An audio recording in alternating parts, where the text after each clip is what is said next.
नसल्याचं किंवा एका आईला मुलगा नसल्याचं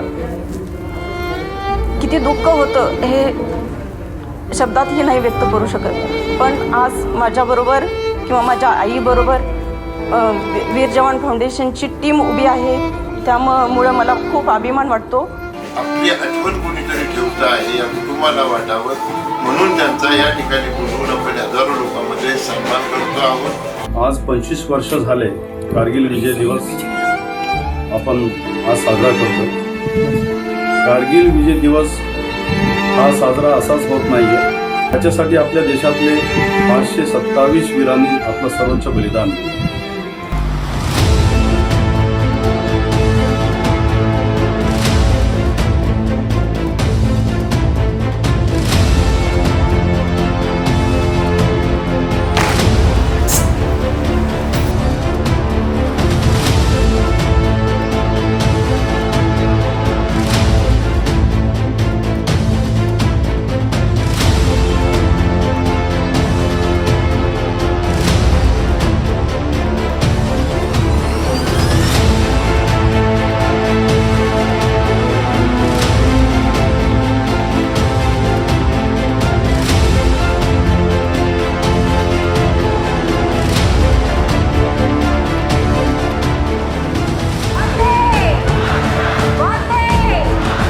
कार्यक्रमाची सुरुवात राष्ट्रीय गीताने झाली आणि तदनंतर दीप प्रज्वलनाने वातावरण अधिक मंगलमय झाले.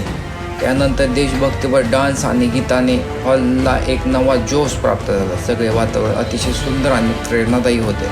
कार्यक्रमाचे विशेष अतिथी प्रसिद्ध बॉलिवूड गायिका पौर्णिमा श्रेष्ठ यांनी त्यांच्या मधुर गाण्यांनी प्रेक्षकांना मंत्रमुग्ध केले.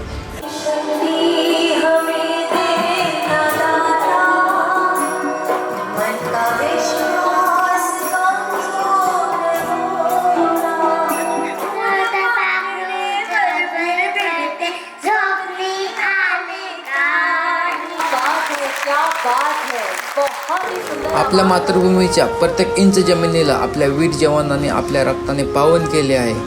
त्यांनी स्वतःच्या प्राणाची आहुती देऊन आपल्या सुरक्षिततेचे एक कवच दिले आहे. कारगिलच्या बर्फछादित पर्वतावर जेव्हा आपल्या जवानांनी पराक्रमाची गाथा लिहिली तेव्हा त्यांच्या मनात फक्त एकच विचार होता, आपल्या भारतमातेचा अभिमान वाटावा, असा पराक्रम करून दाखवायचा. त्यांच्या शौर्याची कथा आजही आपल्या मनात धडधडतात आणि आपल्याला प्रेरित करतात. आज आपण त्यांच्या वीरता आणि बलिदानाचा स्मरणार्थ जमलो आहोत. चला तर मग या प्रेरणादायी दिवशी त्यांच्या पराक्रमाची गाथा ऐकूया.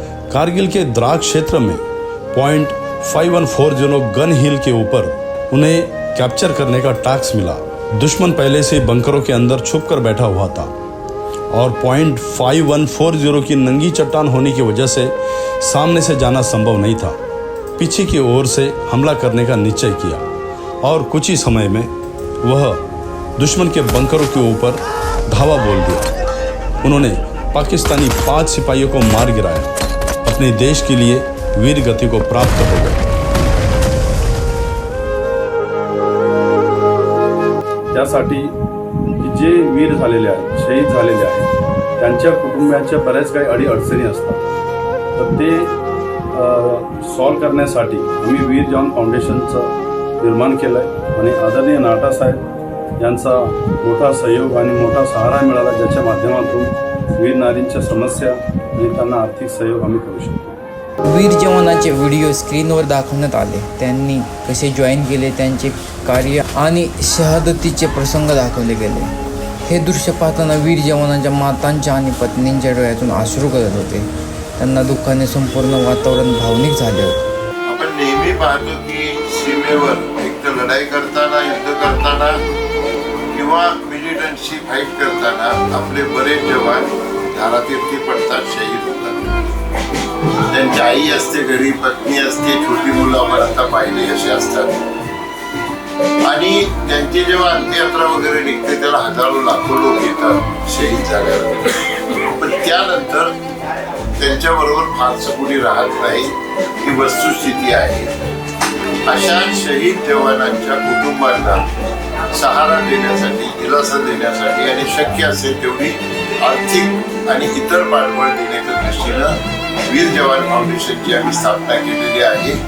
इनके परिवार की जो एक अंदरूनी लड़ाई है जो उनकी आंखों में मैंने देखा, एक लाचारी, एक कैसे बोलूं, जो भी वो एक एहसास जो मुझे हुआ, उस एहसास ने मुझे ये एहसास वाकई दिया। मुझे मुन्ना भाई का वो एक गाना याद आया, दुनिया में कितना गम है, मेरा गम कितना कम है। संपूर्ण वातावरण भावनिक झाले होते। या भावनिक क्षणामध्ये वीर मातांच्या आणि पत्नींच्या सन्मानाने उपस्थित सर्वांचे हृदय भरून आले। परत एकदा देशभक्तीच्या गीताने वातावरण आनंदमय करण्यात आले।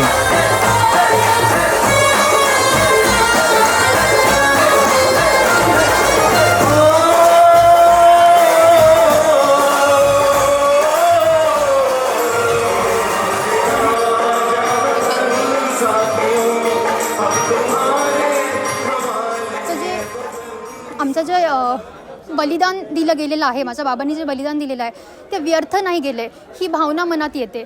आणि म्हणूनच मी खूप खूप आभार मानते ह्या सर्वांचे, वीर फाउंडेशनचे, आणि I am really very grateful. Thank you so much, thank you. आज जवळजवळ सगळ्या जिल्ह्यातल्या वीर नारी, वीर माता, पिता यांना बोलवलं।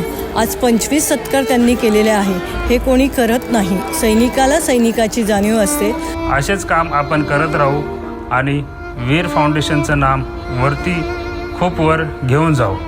हमारे कारगिल के जितने भी सैनिकों ने हमारे लिए अपने प्राण की आहुति दी, उन लोगों के सम्मान में जो कार्यक्रम ये हुआ है, उसमें मैं अपना थोड़ा सा योगदान देने आई। वीर पत्नी सुनीता विजयकुमार पाटील, बेळगाव कर्नाटकमधून आली आहे। माझे मिस्टर 2004मध्ये जम्मू काश्मीर येथे शहीद झाले आहेत। आणि वीर जवान फाउंडेशन आजपर्यंत महाराष्ट्रामधल्या लेडीजना बोलवून सत्कार सन्मान करत होते, पण यावेळेला कर्नाटकमधल्या लेडीजना बोलवून पण त्यांनी सत्कार आणि सन्मान। मला आणि आमच्या शिवम असोसिएटच्या टीमला जे वीर जवान फाउंडेशनने इन्व्हिटेशन दिलं, त्याबद्दल मी त्यांचा खूप खूप आभारी आहे। या नवी मुंबईमध्ये वीर जवान फाउंडेशनने इथे सर्व जवानांचं पंढरपूर आणि आळंदी केलं। इथे पांडुरंग परमात्मा एकमेव जवान म्हणून वर्दीमध्ये सीमेवरचा विठोबा म्हणून पाहण्यात आला आणि सगळे लोक इकडे एका विठ्ठलाची पूजा करत होते आणि तो वर्दीतला सीमेवरचा विठोबा आम्हाला विष्णुदास भावे नाट्यगृहामध्ये आम्ही तो पाहिला। याची देहा याची डोळा या भूमीवरती असा सोहळा एका अमर जवानाचा होतो, हे पाहताना मला तरी या महाराष्ट्रामध्ये अभिमान वाटतो आहे आणि अभिमानास्पद कार्य या वीर जवान फाउंडेशनचं होतं आहे।